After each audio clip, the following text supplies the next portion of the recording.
I've said it before and I'll say it again. I don't like PvP in MMORPGs. If I wanted to lose a game, I could always just play Russian roulette.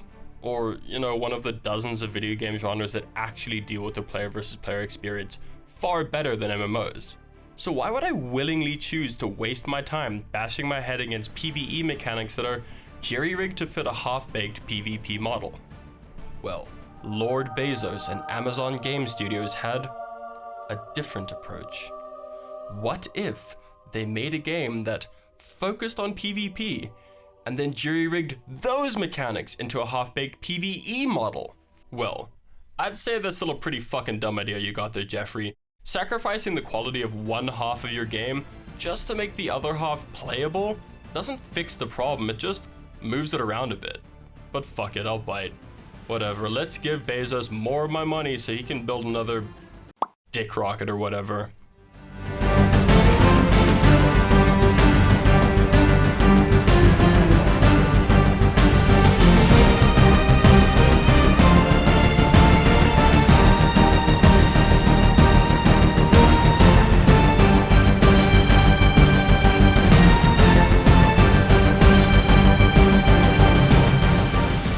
New World is a brave attempt at bringing a fairly old-school MMO sandbox formula into 2021 by taking the daring approach of shifting its focus onto its open-world PvP and its crafting and gathering systems. Now, if you had asked me literally a month ago what makes a good MMO, I would have given you a long-ass list of must-haves. Spoilers, neither PvP nor crafting and gathering would have been on that list. So, needless to say, going into New World, I was pretty sure I wasn't gonna like it. And I'm gonna be straight up honest with you here, part of me even intended on refunding the game before I hit that 2-hour mark on Steam. But shame on me for thinking I'd be taking my money back from Daddy Bezos. Like most players, I was in the server queue for well over 2 hours on the first day, so I was stuck with my purchase and decided to make the most of it. Now, for the entirety of my first 40 hours on the island of Eternum, I struggled with whether or not I thought New World was a good game. The bugs drove me crazy, my character was skating all over the place, and the server connection was just terrible. How the fuck does a company with access to the biggest server farm in the fucking world cock up the servers for their flagship game this badly? And I'm not talking about server queues, I've seen enough MMO launches to expect that. What I didn't expect was just how bad my ping would be. Sure, I live in South Africa, so my ping is always gonna be worse than most EU players, but I haven't experienced input lag like this in an MMO since I used to play WoW on janky ass private servers when I was 14. But it was more than just a mid-2000s server jank that was rubbing me the wrong way. As I played, I started to get this nagging suspicion that I was making my own fun, as opposed to playing the game the way Mr. Jefferson and his game dev Oompa Loompas had intended. However, it started to dawn on me that the intended mode of play is just that. Do whatever you feel like, and fun will eventually find you. Even if you're like me and you'd rather put a 6-shooter to your head than play MMO PvP. Okay, so, for context, I've been playing World of Warcraft for about 15 years now, and while I haven't played much WoW since the beginning of Shadowlands, the majority of my time gaming since then has been taken up by Final Fantasy XIV, so I'm still very much in the MMO scene. With that being said, the most PvP I did in WoW was some casual healing on my Resto Druid and Mr. Pandaria, and as for Final Fantasy XIV, I've literally never hit another player. I mean, look at this little guy.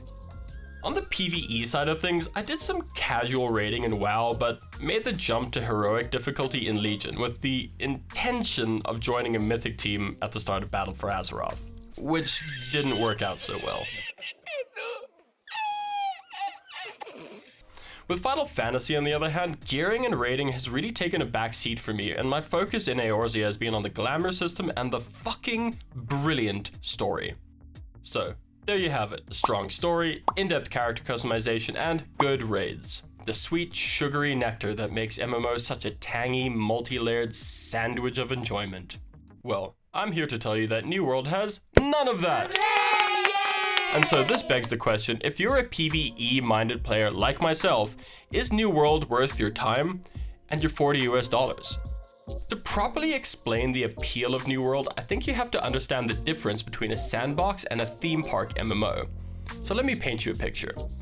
A theme park MMO would strand you on a desert island with 2 other dudes, and over the course of hundreds of hours, and with the help of these 2 dudes, you learn to build a boat, learn how to sail, and make some friends along the way. A sandbox MMO, on the other hand, drops you on a desert island, stranded by yourself, and says, "Swim, bitch." Theme park MMOs like World of Warcraft and Final Fantasy XIV tend to guide the player through a fairly linear progression path. On that journey, the path will take you to most of the zones, you'll be railroaded into meeting most of the important characters, and they'll throw in a few cool action set pieces for good measure. A sandbox MMO is a much more free-form leveling experience, like jazz. You like jazz? It throws you into a world and gives you a basic understanding of the game's mechanics, and once you're off Tutorial Island, what you do next is up to you. This is New World's approach, and the variety of stuff you can do in New World combined with its heavy PvP focus means that every time you sit down and start playing, it's an entirely different experience. The key here though is there enough variety to keep things interesting? So, what activities did Daddy Jeff and his game dev Oompa Loompas cook up in New World to keep you occupied? Well, there's crafting and gathering, and your main story quests, plus of course a bunch of side quests. And there's town boards and faction boards, and character leveling and weapon leveling and faction leveling. There's corruptions and invasions, and there's forts, and there's fucking wars, and there's fishing. Let's not forget the fishing. There's mining, there's harvesting, there's logging, there's tracking and skinning, leatherworking, woodworking, stone cutting, smelting, weaving, weaponsmithing, armoring, engineering, jewel crafting, arcana, furnishing, and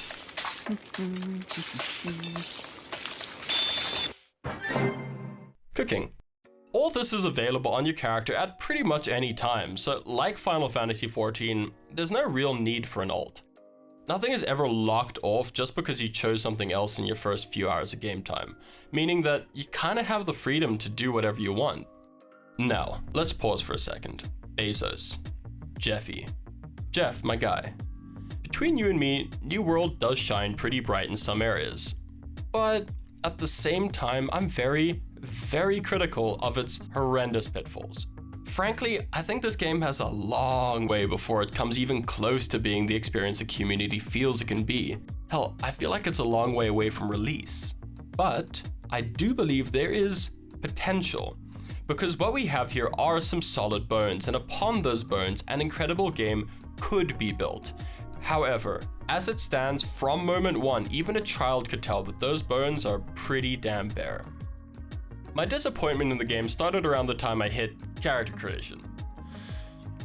But alright, let's not say that I'm biased. We'll get the good out of the way before we focus on the bad.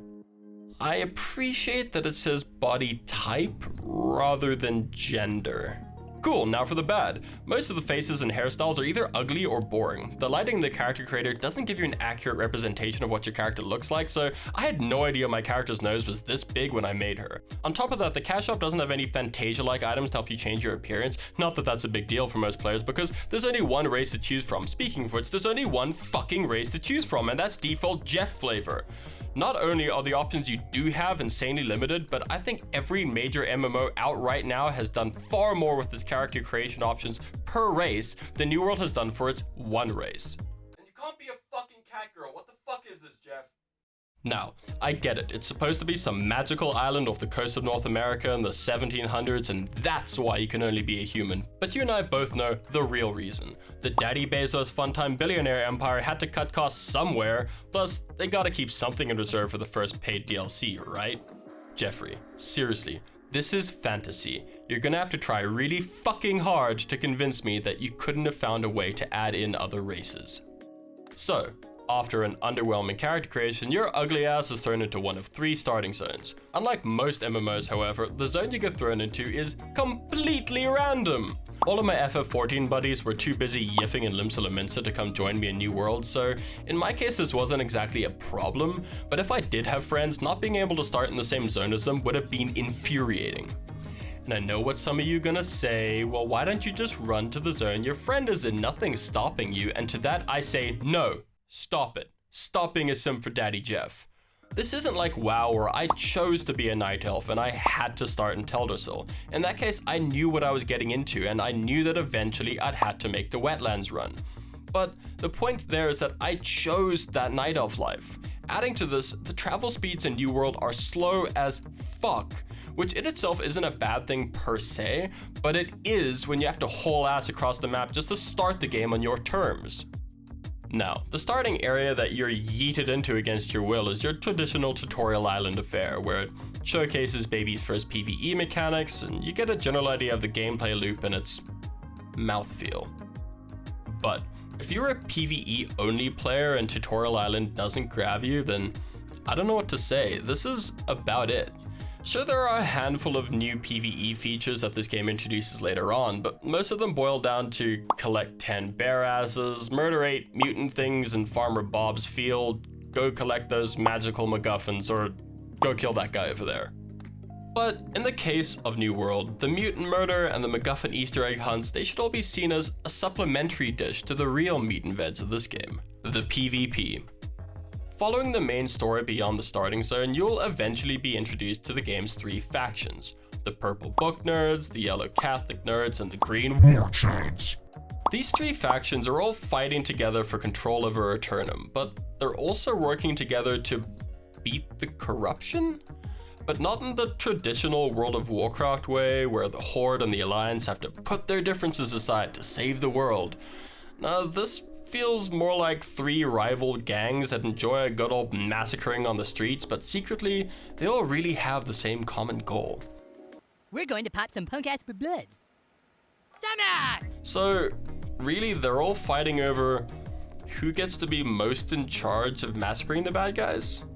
The 3 main factions in Elder Scrolls Online, they kind of make sense to me from a world building perspective, because the stories establish that they're actively ignoring the threat while they're vying for the throne of Cyrodiil. That's an interesting story, and it justifies the in-world hostilities between the factions. It's kind of like what Game of Thrones was doing with the White Walkers.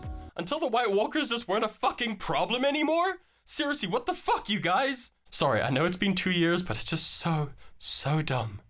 Also, spoilers for Game of Thrones, I guess? Let's just hope that Jeff and his television Oompa Loompas don't fuck up Wheel of Time. Right, back on track. PvP. Each faction is fighting over control of the various zones in the map, and they're engaged in this conflict because they're really into the idea of bankrolling the war effort?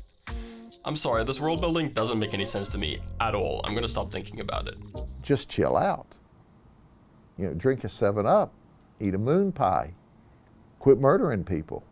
So you get various benefits from your faction controlling the zone that you're currently playing in. This therefore incentivizes you to defend your home, meaning that if you see those invading holy Christian soldiers breaching the hill, well, then you gotta get on some Braveheart shit. Since if you don't, you better come to terms with the fact that everything you've been crafting for the last 3 hours is probably not gonna be nearly as profitable to sell. But more than just the bonuses outside of PvP and the loot you get for helping your faction, seeing that influence bar slowly turn green until it finally indicates that you can declare war and take that area for yourself feels really fucking good. And that brings us to an important question. How do you get faction influence? Easy. Taking and defending forts, which is fair enough, but also by doing a grand total of 3, fucking count 'em, 3 continuously repeated PvP faction quests. So, if anything could completely throw me off the system, it would be these 3 repeated quests. Or at least it would be if it weren't for the fact that, once again, these PvP quests are more like supplementary content to serve the overarching world PvP. And this system plays off PvP in 2 pretty impressive ways. First of all, it forces your bitch ass to turn that toggleable world PvP on, therefore allowing anyone else who has it on to attack you, and vice versa. Secondly, all the quests that it has you do are generally based around that zone's fort, which is a high-density PvP area. And this means theoretically that these quests are never quite the same, given that you could run into just about anyone on your way. However, I am not one to assume the simping position for Daddy Bezos, so I won't overlook how bullshit it is that there are only fucking 3 quests. Look, I don't know, maybe in later zones there's a wider variety, or maybe they're adding in more in later patches, but as it stands, the mind-blowing, incredible, earth-shattering 3 quests I've found in every zone I've been to are: go and kill X number of animals in the area, collect a package from A and deliver it to B, survive for 1.5 minutes in PvP. That's it. I've not found any divergence from this, and while the PvP elements do mostly manage to keep it fresh for now, I can imagine that they'll get tedious and grindy very quickly, assuming that they haven't already started to feel that way for some players. The biggest ball ache for me in this system is that if you die at any point during these quests, you fail and have to start again. This can be really frustrating, especially since even if you've completed all 3 quest objectives and you're 100 meters from safety, if you get ganked at that moment, sucks to be you. Better get comfortable with killing those 10 fucking turkeys again, serving only to agitate what must surely be the equivalent of turkey genocide at this point. But far from me to assume that Jeffrey employs game design fools. You see, its potential inconvenience in itself is what makes the PvP faction mission so fun. It encourages you to mitigate the risks of going on such a dangerous journey by partying up with other people, so the next time those purple fucks try to interfere with your turkey massacre, you got someone to watch your back. And I like having my back watched. This leads me to my favorite feature in the game. Seriously, if the MMO industry takes one thing away from this game, I want it to be the always-on party voice chat. To those of you who are shy or those who don't want to speak to others while playing video games, I understand, I get it, and I'm really sorry, but I will never not use the voice chat in this game. Making calls in PvP is so much easier when you can just fucking say it. And I've actually had some great conversations with random people while partied up. This is probably the most social pug experience I've had in an MMO since before WoW had a dungeon fighter. Great job. I want more of this in my MMOs. So, going back to that faction influence, the only other regularly available source is fort battles. I really dig this system, and while I haven't done a lot of it, I do think it's really cool. I'm a big fan of non-instance, semi-structured PvP content like this, especially when, like in New World, they feed into larger core game systems. And that is something that I will praise this game on, Daddy Bezos: its ability to tie systems together. For example, let's expand on that faction mission board for a second. Yes, you can take the same 3 PvP missions I spoke about earlier, rinse and repeat ad nauseum. Or, if you're feeling like a change of pace, you can do some PvE faction quests. The major difference between the two being that PvP quests give you faction reputation, faction currencies, and faction influence, while PvE quests only give you the rep and the currencies. So, if you don't have as much time to sit down for a gaming session, or your bitch ass needs a break from the intensity of PvP while still engaging in meaningful content, the PvE faction missions, they're there for you. Oh, and there are more than 3 quests, which is a low bar to set. The best part of this system is that it feeds into almost every element of character progression, because while you're gaining rep, influence, XP, weapon XP, etc., the faction currency that you gain along the way will also help you to buy better and better leveling gear. So you could technically level exclusively through your faction board. Now, things are going to get a bit confusing, so all you slow kids, try to keep up. On top of your faction quest boards are also town quest boards. These quests are much more varied and can involve engaging in almost any part of the game. The quests give heaps of XP, as well as an increase to your territory standing, which is, by the way, completely separate to your faction standing and your faction influence. Still keeping up, slow kid? Good. Each time you rank up your territory standing, you can choose a permanent quality of life buff that will always remain active in that zone. And through these buffs, the territory standing system has some pretty interesting implications for higher levels of play. For example, in Everfall, you can exclusively focus on crafting and gathering buffs to make Everfall your crafting and gathering zone. Meanwhile, you can focus on XP buffs in First Light, thereby making that your leveling zone. It gets even more engaging when you take into account who controls each town and what their focus has been on. The guild who owns the town you've been gathering in may choose to increase their crafting taxes massively, which could ultimately mean that you abandon that town entirely. Or alternatively, you might just repurpose that zone for an entirely new type of gameplay. Heck, maybe this town has great taxes, but they don't have a high-level forge. On the other hand, they do have a high-level cooking station. This means that you can break up what crafting you do in which towns. There's just so much to take into consideration here, and bear in mind, all these systems are multiplicative in nature and play into one another, so without that PvP content I was talking about earlier, for example, none of these systems would work nearly as well in retaining the player's attention. Unfortunately, no game is made with perfectly synergistic systems, and especially not this one. And this is most obvious in the main story quests. The main story quests are painfully boring. They offer no interesting characters, there's far too much backtracking, and it's brutally overburdened with long, aimless travel time. The primary goal of the main story just seems to be to unload new game systems onto the player. But when your story is this uninteresting, you're gonna find that players simply won't bother unlocking these new systems. Because frankly, who could be asked? The system seems to be there purely because they felt they needed some more solo PvE content. And this is where I find that jury-rigging PvP mechanics into a PvE system just fails the hardest. The main story quests for this game are serviceable at best, and that's probably the most generous thing I could say about it. But it's not like they're unable to tell a half-decent story with semi-decent characters, because there are a couple side quests that do just that. In Everfall, for example, there's this really cute story of two quest givers who are obviously into each other, but they're too proud to say it. Your stories don't have to be big, they just have to have meaningful character moments.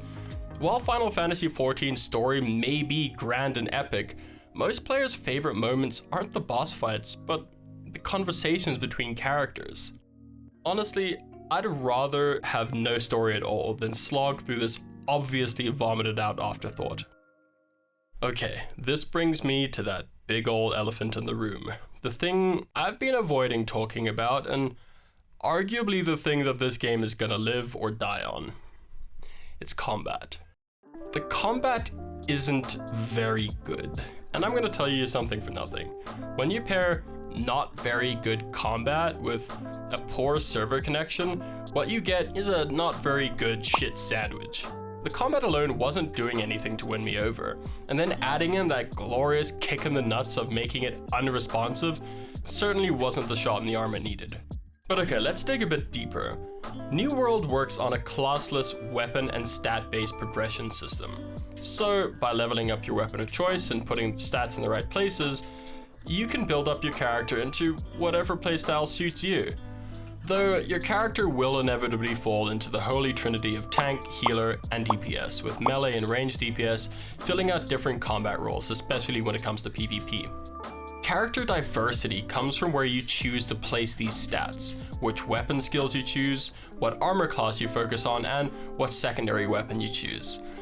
Given what I've just described, you'd be forgiven for thinking that character progression is similar to Guild Wars 2 or Elder Scrolls Online. Well, you'd be wrong. Both these games have vastly expanded skill systems as well as classes which augment weapons in their own unique ways. But much like with what I've already mentioned in their cat-girl-less character creation system, the game dev Oompa Loompas were comfortable with doing significantly less than their competitors, despite having the Daddy Bezos funtime billionaire resources at their disposal. New World does less, and what it does do, it doesn't do very well. Now, I noticed in literally the first week that this system lends itself to a strong metagame. In the first few days, I saw people running around with all sorts of weapons, but as soon as one jackass in global chat said, "Yo, Hatchet Lifestyle's kinda OP," everyone and their mother started running that build. Like who? Farmers? Who else? Farmers' mums. Combat! Huh? Talk about the fucking combat! You said you were gonna talk about it and you changed the subject again. Right, yeah, the combat. Okay, I often feel bad for MMO streamers because on the whole, combat doesn't look as interesting as it does to play. But hats off to you, Jeffrey, for not being deceitful, because in New World, I can proudly attest to the fact that this shit is just as boring as it looks. You have a choice of 3 abilities per weapon, as well as a left-click light attack, a click and hold heavy attack, right-click to block, and shift to dodge. Besides swapping out your weapon mid-combat, that's as interesting as it gets. And look, I'm all for simplified PvP action combat if it's done right. I love the Soulsborne games. This ain't it. Coming from FF14, this felt nothing short of jarring. It doesn't come close to being as in-depth to keep me engaged, and while I acknowledge that this game does have a skill ceiling, it's just not a form of combat I have any desire to get better at. Let's not beat around the bush here. MMO designers have spent years trying to find and hone the optimal combat system for the genre. And while I commend the attempt at action combat in games like Guild Wars 2, Elder Scrolls Online, and even now a New World, I still don't believe this is the right way to do it. Sadly, tab targeting is still king in my eyes, and I just don't see action combat taking it over. I mean, we didn't forget Guild Wars 2, did we? It took a crack at a New World style of action combat a few years ago. That didn't work out too well either, and the system has been relegated to a toggleable feature hidden in the bowels of the game settings. Hell, do you guys remember WoW's attempt at an action camera? You don't? Well, there's a fucking reason. Until the day a game comes out that can match the decision making and strategy of a Final Fantasy XIV DPS rotation.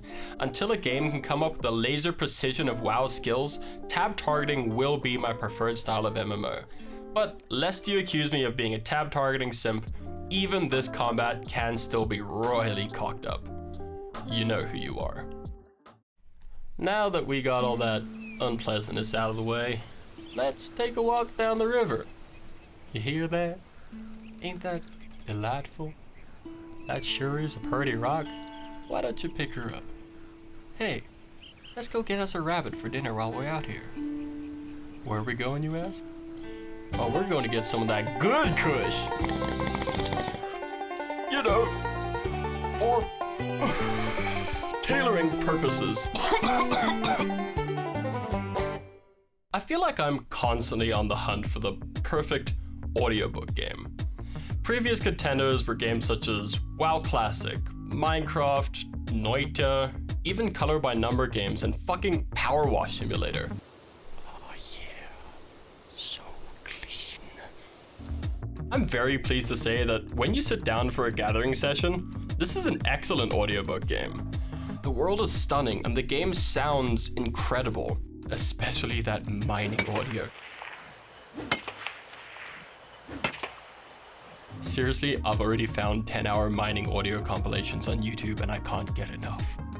Hats off to you, Daddy Bezos. I'll give credit where it's due. Not to mention the fact that you got me to use 2 of your services at the same time. Very clever. A further hats off are due for the fact that the gathering system feeds into a really rich crafting system. Now, while I don't think it's the best crafting system I've ever seen, it's still a really fun time sink and worth losing yourself into for a while, at least to drink up the sight of those little skill bars filling up. The system also has a healthy amount of risk and reward, letting you augment crafted items with a currency called Azoth. Azoth may or may not make your gear better, but the currency also has uses outside of crafting. You see, Azoth is also needed for fast traveling, meaning that the risk is based around spending a currency that has a valuable alternative purpose. All in all, it serves to add a little bit more engagement into crafting as a whole. However, Bezos, dude, I would be heaping a hell of a lot more praise onto New World's crafting and gathering if it weren't for the fact that this motherfucker exists.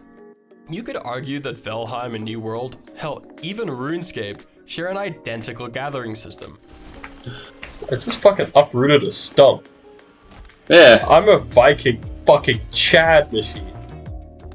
However, in Valheim, the game puts so much more importance on why I'm gathering and what I'm crafting, given the simple fact that in this game, gathering is literally life and death. In New World, on the other hand, it's simply a vital system that will make your life considerably harder if you choose not to engage with it. But the point is that you don't have to engage with it. So what I'm getting at is that if I want to sit down with an audiobook and craft and gather in a game, despite how good I think New World's crafting and gathering system is, I'd much rather play Valheim. Hey, easy there, easy Daddy Bezos. Look, it's not terrible, okay? Hey, some parts of it are really good. You know, I haven't really mentioned it, but the sound is fantastic. The voice acting is surprisingly good, and the forested areas are some of the most dense and immersive I've ever seen. Your sound and level design Oompa Loompas should be applauded. But look, I can't pretend to ignore the fact that every itch this game scratches, another game is already scratched, and scratched it a little better. Every idea this game has been expanded upon and improved far more in other games. However, barring any fuck-ups your Amazon Oompa Loompas have with the in-game cash shop and whatever happens with Ashes of Creation, I could see this game iterating on these systems to the point that in, like, I don't know, the next 5 years, we could be talking about New World alongside greats such as World of Warcraft, Final Fantasy XIV, RuneScape, and The Elder Scrolls Online. But until then, Endwalker's about to come out, and I still have so many jobs to grind out, so I think I'm done with New World. For now. Hey everybody, thanks so much for sticking around to the end. I had a lot of fun with this video. It was a great one to come back to YouTube with after a year break, more than that. Obviously these half-hour videos, they're not going to be sustainable on like a weekly, bi-weekly basis, but it's a strong way to come back to the platform, I think. I'm definitely planning on doing more of these deep dives like this, but I'm not going to do them every week or every 2 weeks. I'm going to do more surface level reviews than deep dives like this. But the shitpost will still be just as strong, I promise. Yeah, there's going to be a couple changes to the channel soon, getting some better art. I've been working with a brilliant artist whom I love very much, and I'm going to be covering some videos that aren't MMOs, which is going to be fun. So yeah, I'm planning on coming up with, as I said, either weekly or bi-weekly. It depends on how quickly I can edit this shit, content, and I'd love it if you guys came along for the ride. Peace, love, all that good shit. Like, comment, and subscribe. Ring the bell thing. And, you do know this was just my opinion, right?